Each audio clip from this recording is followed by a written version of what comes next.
Hello friends, welcome to our show SAAOL यानी science and art of living. मैं हूं आपके साथ शिखा और हमारे साथ स्टूडियो में मौजूद हैं heart care and lifestyle expert doctor Bimal Chhajer. Doctor साहब, welcome to the show. Doctor साहब, साउल की अगर हम बात करें तो उसमें दो चीज़ें इंक्लूड हैं, साइंस एंड आर्ट। आर्ट के बारे में आप अक्सर बताते हैं कि हमें लाइफ स्टाइल, डाइट, हैबिट्स, ये सारी चीज़ें फॉलो करनी है, लेकिन साथ ही आप ये भी बोलते हैं कि मेडिकल साइंस भी इम्पॉर्टेंट है। अगर उसमें हम मेडिसिन की बात करें तो मेडिसिन किस तरह से रोल प्ले करती हैं?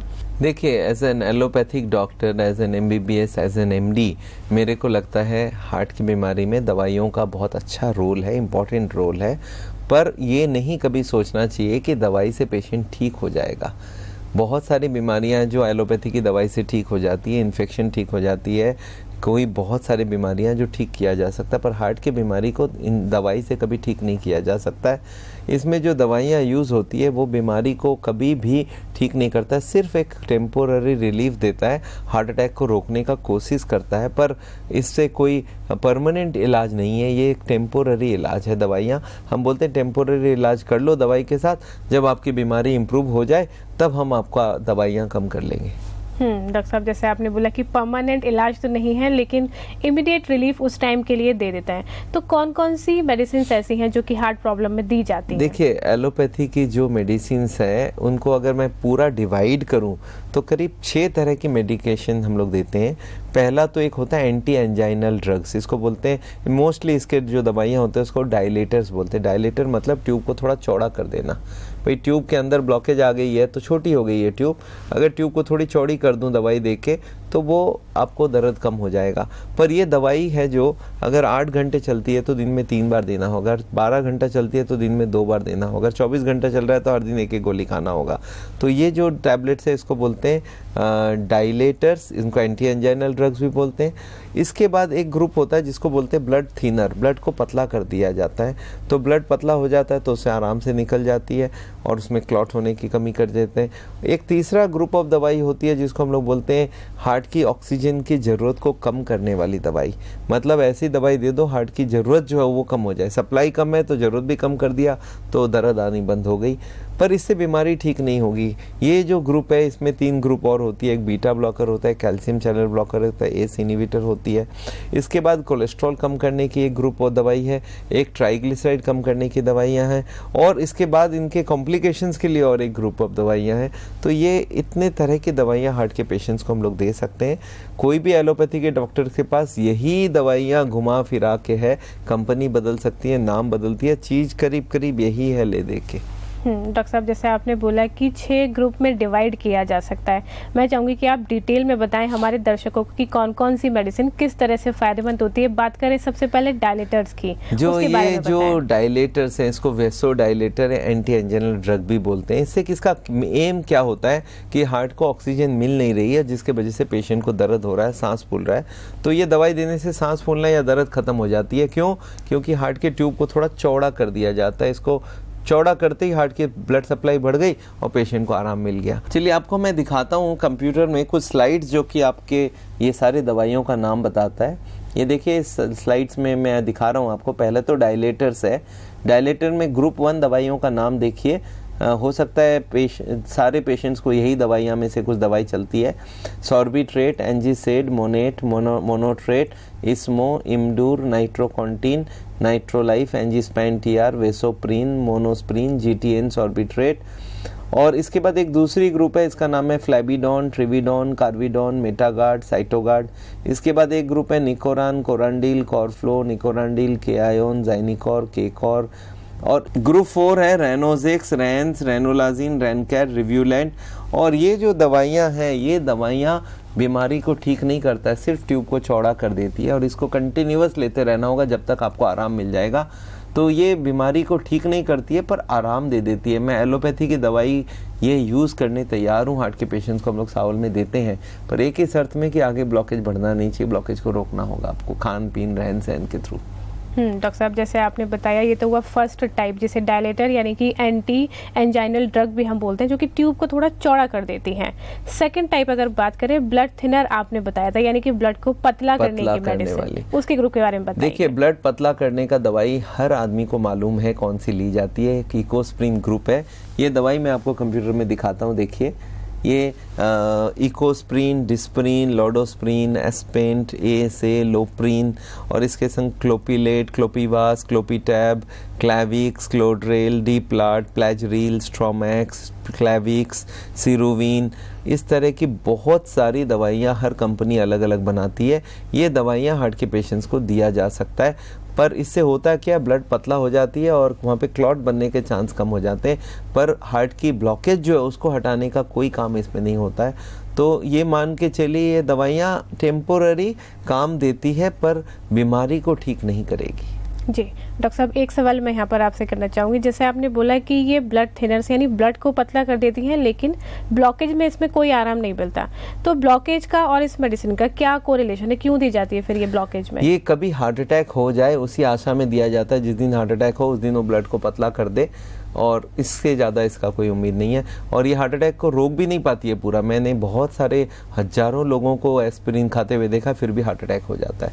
तो ये पार्शियल काम करता है, पर इसका भरोसा नहीं है कि हार्ट अटैक को रोक ही देगा। डॉक्टर साहब, अगर हम थर्ड टाइप की बात करें, जिसमें है कि हार्ट को जो ऑक्सीजन सप्लाई होती है, उसके लिए कौन कौन सी मेडिसिन दी जाती है? देखिए, ऐसा है, ये जो तीसरा ग्रुप ऑफ दवाई है, हार्ट की जो ऑक्सीजन की जरूरत है उसको कम कर देती है।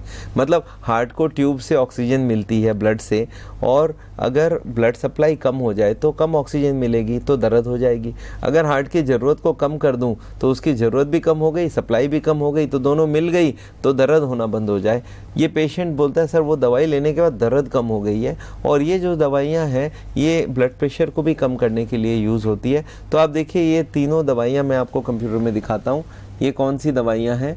इसमें 3 ग्रुप होती है, एक होता है बीटा ब्लॉकर, एक होता है कैल्शियम चैनल ब्लॉकर, एक होता है एस इनहिबिटर। और ये तीनों ग्रुप आपको मैं दिखाना चाहता हूँ। बीटा ब्लॉकर में नाम देखिए, atenolol, Betacard, Tenormin, Betaloc, Atecard, Aten, Tenolol, Inderal, Nebicard, Seloken, Metoxel और मेटोलार। इस तरह के बहुत सारी कंपनियां ये दवाई बनाती है। एक नेक्स्ट ग्रुप है कैल्शियम चैनल ब्लॉकर्स, ये डेपिन, डेलजिम, एम्लोप्रेस, एमलॉन्ग, एमडेपिन, एम्लोवास, एस्टैमलो, एमकार्ड। और तीसरी ग्रुप है एस इनहिबिटर, इसमें Envas, Cipril, Cardace, Lipril, captopril, Enam, enalapril, ramipril, Losar, Losacar, Ramace, इस तरह की दवाइयाँ होती है।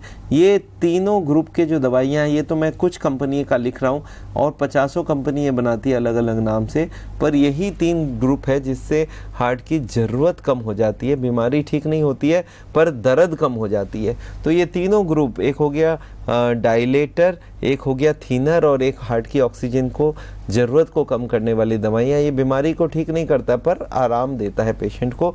जब तक वो दवाई लेता जाएगा, जब तक ये बीमारी को ठीक नहीं करेगा पर आराम दे देगा। डॉक्टर साहब, अगर फोर्थ ग्रुप की बात करें, यानी कि कोलेस्ट्रॉल कम करने की मेडिसिन, जिसकी कि बहुत ज़्यादा ज़रूरत होती है क्योंकि उसी की वजह से ब्लॉकेज होता है आर्टरीज में, उसके लिए क्या क्या मेडिसिन रिकमेंड करते हैं? देखिए, कोलेस्ट्रॉल कम करने की दवाई वर्ल्ड की सबसे ज़्यादा पॉपुलर दवाइयों में से आ गई है। लोग कोलेस्ट्रॉल खा रहे हैं और दवाई साथ साथ खा रहे हैं, और जो लोग कोलेस्ट्रॉल हाई है और दवाई नहीं खाएंगे तो उनको हार्ट अटैक तो हो गई ही आगे। तो एक ही बात याद रख लीजिए, कुछ लोगों के ये देखा जाता है कि हमारे खाने में तो कोलेस्ट्रॉल कम कर दिया, फिर भी लीवर में हाई कोलेस्ट्रॉल तैयार होती है, बहुत कोलेस्ट्रॉल लीवर बना रहा है। और इसका कारण होता है एक एंजाइम जिसका नाम है HMG-CoA रिडक्टेज इनहिबिटर। ये एंजाइम को अगर हम लोग रोक दें तो इसको हम लोग रोक सकते हैं। ये जो फिर हमारी ये जो बनने की जो है कोलेस्ट्रॉल, उसको रोका जा सकता है। और ये दवाई को स्टैटिन ग्रुप ऑफ दवाई बोलते हैं। इसका आपको मैं नाम दिखाना चाहता हूँ, इस कंप्यूटर में देखिए आप नाम, स्टोरवा, सिम्भा, सिमकार्ड, जोस्टा, एटोरलिप, एटोरवा, एवा, स्टोनेक्ट, एटोकोर, एस्टोर, रोसुवा, स्टैटोर, इजिटिमिबी, टिजिटोर और मैं आपको बता दूं इसकी इतनी कंपनियां और निकाल चुके हैं इसके इंडिया में मेरे ख्याल से 1000 कंपनी ये दवाइयाँ निकालती है, पर उसमें से मैं आपको टॉप 10, 15, 20 कंपनी का नाम दिखा रहा हूँ। पर इस तरह की दवाइयाँ बहुत मिलती है। अमेरिका में ये दवाई लिपिटोर के नाम से बहुत ज़्यादा बिकती है। तो ये जो दवाई है ये कोलेस्ट्रॉल को आज के लिए कम कर देगी, कल लेंगे कल के लिए कम कर देगी, परसों लेंगे परसों के लिए कम कर देगी। तो कम से कम पेशेंट उस दिन के लिए तो बच जाएगा। आगे के लिए हम बोलते हैं कोलेस्ट्रॉल खाने में बंद कर दीजिए, दवाइयाँ जितना लेना होगा उतना लेना होगा, पर 130 कोलेस्ट्रॉल ला के रखे, इतनी दवाइयाँ हमें चाहिए। जी डॉक्टर साहब, और 5th टाइप की अगर बात करें यानी कि ट्राइग्लिसराइड को कम करने के लिए मेडिसिन, वो कौन कौन सी मेडिसिन होती है? ट्राइग्लिसराइड एक आपको जैसे हमने बताया तेल घी में ट्राइग्लिसराइड होता है खाने में, और हमारी बॉडी भी कुछ ट्राइग्लिसराइड बना सकती है, स्पेशली जिसको जेनेटिक प्रॉब्लम होती है उनकी ट्राइग्लिसराइड हाई होती है। ट्राइग्लिसराइड हमें 100 से कम चाहिए, पर जेनेटिक केसेस में ये 200, 300, 400 या बहुत गलत खाए तो भी हाई हो सकती है, और ये जाके जमाती है ब्लॉकेज को। तो ट्राइग्लिसराइड कम करने की दवाइयाँ मैं आपको दिखाना चाहता हूँ। इस कंप्यूटर में देखिए, इसमें बेजालिप, लोपीड, स्टैनली, फेनोलिप, फेनोकैप, और इसके संग कॉम्बिनेशन में जो भी दवाई के साथ देखेंगे एफ लगा हुआ है, एफ होता है फेनोफिब्रेट। ये फेनोफिब्रेट ग्रुप की दवाइयाँ बहुत सारी कोलेस्ट्रॉल और ट्राइग्लिसराइड को जोड़ के दवाई दी जाती है, जैसे लिपिकाइंड एफ, जैसे फिबेटॉर, इस तरह की गोलियाँ दोनों कोलेस्ट्रॉल और ट्राइग्लिसराइड को कम कर देती है। तो ये दोनों दवाई की कॉम्बिनेशन भी मिलती है। तो ये 5 तरह की गोलियां भी हो गई, जैसे एक डायलेटर हो गया, एक थिनर हो गया, एक ऑक्सीजन की ज़रूरत को कम हो गया, एक हो गया कोलेस्ट्रॉल कम करने का, एक हो गया ट्राइग्लिसराइड कम करने का। ये दवाइयां हम लोग हार्ट के पेशेंट्स को करीब करीब 100 में से 99 कार्डियोलॉजिस्ट यही दवाइयाँ घुमा फिरा के लिखने वाले हैं। जी डॉक्टर साहब, जो आपने इतनी सारी मेडिसिन और उनके टाइप्स हमें बताए हैं, कोई भी हार्ट पेशेंट अगर है तो उनको सभी को सिमिलर मेडिसिन आप दे सकते हैं, या वो पेशेंट की कंडीशन पर डिपेंड करता है और वेरी करते हैं मेडिसिन का टाइप? वेरी डेफिनेटली करेगा, इसी का ही तो डॉक्टर स्पेशलिस्ट है। वेरी तो करेगा, पर एक बात याद रख लीजिए, करीब करीब सेम सा ग्रुप होता है। अगर एक डॉक्टर 50 प्रिस्क्रिप्शन हार्ट के लिए लिखता है तो 98 में कंपनी बदल सकती है, गोलियां यही है घुमा फिरा के। जब हम ये दवाई की लिस्ट कोई हार्ट के पेशेंट को दिखाते हैं, बोलते हैं मेरी पूरी प्रिस्क्रिप्शन इसी से बन जाएगी। तो हार्ट के पेशेंट्स को मैं बोलता हूँ दवाइयाँ यही है, हर डॉक्टर के पास है। डॉक्टर्स का काम थोड़ा क्लैरिकल हो गया है, अगर वो खान पीन ना बताए तो क्या खाली दवाई लिख के छोड़ दो और पेशेंट को बोल दो फिर आके आ जाना, फिर वो रिपीट कर देते हैं, 1-2 दवाई इधर से उधर चेंज कर देते हैं, पर इससे बीमारी ठीक नहीं होती है। तो ये दवाइयाँ मैं देने तैयार हूँ। हाँ, मैं लोगों को यही बोलता हूँ, ये जो ब्लॉकेज अगर बढ़ता जाए, दवाइयाँ आप खा रहे हो, ब्लॉकेज बढ़ता जाए तो फिर भी हार्ट अटैक हो जाएगा आगे। डॉक्टर साहब, आपने ये तो बताया कि इनसे सिर्फ हमें टेम्परेरी रिलीफ मिलता है, परमानेंट इलाज नहीं है। लेकिन परमानेंट इलाज के लिए हम क्या कर सकते हैं आपसे जानूंगी, लेकिन फिलहाल छोटे से ब्रेक के लिए रुकते हैं। दर्शकों, अभी वक्त हो गया है हमारे शो पर एक ब्रेक का, लेकिन ब्रेक के बाद भी आप देखते रहिए साउल, जल्द हाजिर होते हैं।